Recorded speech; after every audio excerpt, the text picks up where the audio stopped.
It took dozens of prototypes, hundreds of crash simulations, thousands of hours of painstaking craftsmanship, and an infinite reserve of patience to create something that looks, drives, and thinks like nothing else on the road. This was the description that got me interested in taking a closer look at Mercedes-Benz, a name that is rightfully linked to impeccable car designs. Many other names are manufacturing impeccable designs, but what's so special about Mercedes-Benz is the power of its storytelling.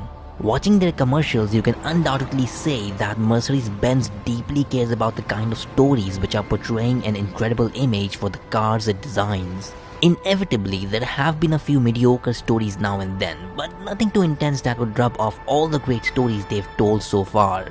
So what drives Mercedes-Benz to strive for great storytelling when clearly we live in a world where a lot of brands simply reach the top of the food chain with their messy stories and mediocre concepts?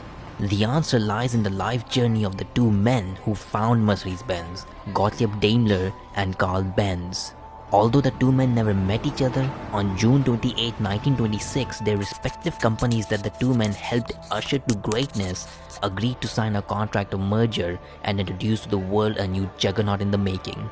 You see, Gottlieb and Benz were intense creative thinkers who just couldn't imagine about anything other than the ideas for cars and how they can not only raise the bar but completely crush it. But in doing so, they faced numerous challenges from the companies they worked at and the companies they would go on to establish themselves. In the middle of the 1883, Carl Benz was forced by the banks to incorporate his very first company due to its high production costs, after which he was left with a share of 5% and the position of a director. But the worst thing happening to him was that his ideas were not being considered with the designs for new products, which led to his frustration, followed by his resignation from the company he himself built.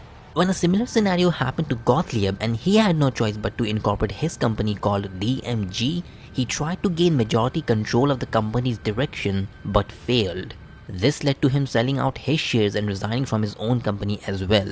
After the resignation of Benz, his lifelong hobby of bicycles led him to meet the two owners of a little bicycle shop, and from there they decided to launch a new company for manufacturing automobiles called Benz and Sai.